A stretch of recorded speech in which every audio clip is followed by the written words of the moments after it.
2026 সালে বিধানসভা ভোটকে সামনে রেখে ভাঙড়জুড়ে আগাম প্রস্তুতি শুরু করেছে তৃণমূল কংগ্রেস। ভাঙড় 1 ও 2 নম্বর ব্লকে একের পর এক রাজনৈতিক সভা করে জনসংযোগ বাড়াচ্ছেন ক্যানিং পূর্বের বিধায়ক শওকত মোল্লা। তার দাবি, এবার লক্ষাধিক ভোটের ব্যবধানে জয়ী হবে তৃণমূল কংগ্রেস। ভাঙড়ের রাজনৈতিক সমীকরণে বড়সড় পরিবর্তন লক্ষ্য করা যাচ্ছে। আইএসএফে ব্যাপক ভাঙন শুরু হয়েছে এবং বহু কর্মী সমর্থক শওকত মোল্লার হাত ধরে তৃণমূলে যোগ দিচ্ছেন। বিশেষ করে ভাঙড় 1 ও 2 নম্বর ব্লকের বিভিন্ন অঞ্চল থেকে শতাধিক আইএসএফ কর্মী তৃণমূলে যোগ দিয়েছেন বলে জানিয়েছেন বিধায়ক শওকত মোল্লা।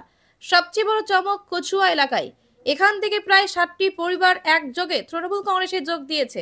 বিধায়ক শওকত মোল্লার মতে, মানুষ উন্নয়ন ও শান্তি চায়, তাই তারা স্বতঃস্ফূর্তভাবে মমতা বন্দ্যোপাধ্যায়ের নেতৃত্বে। দেখুন, আমাদের এই কচুয়াতে 60টি পরিবার, 60 মানে 60টি পরিবার তারা আইএসএফ করত।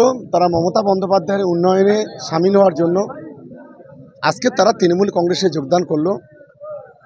আমরা আমাদের দলের পক্ষ থেকে, আমাদের দলনেত্রী মমতা বন্দ্যোপাধ্যায়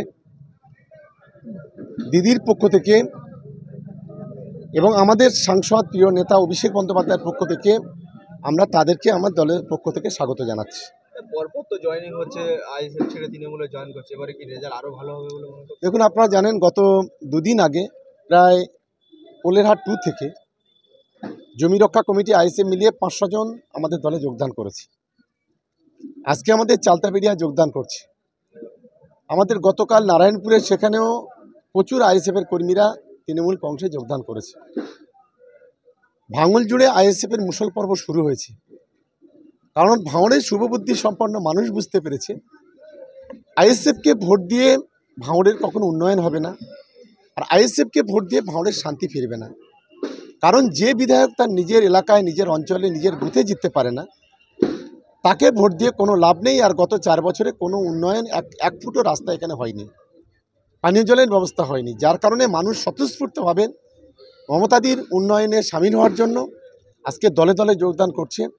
আমাদের দলের পক্ষ থেকে, ভাঙড় বিধানসভার পক্ষ থেকে আমরা সকলকে স্বাগত জানাচ্ছি এবং আগামী দিনে খুব ভালো রেজাল্ট ভাঙড়ে হবে, এটা আমরা আশা করছি।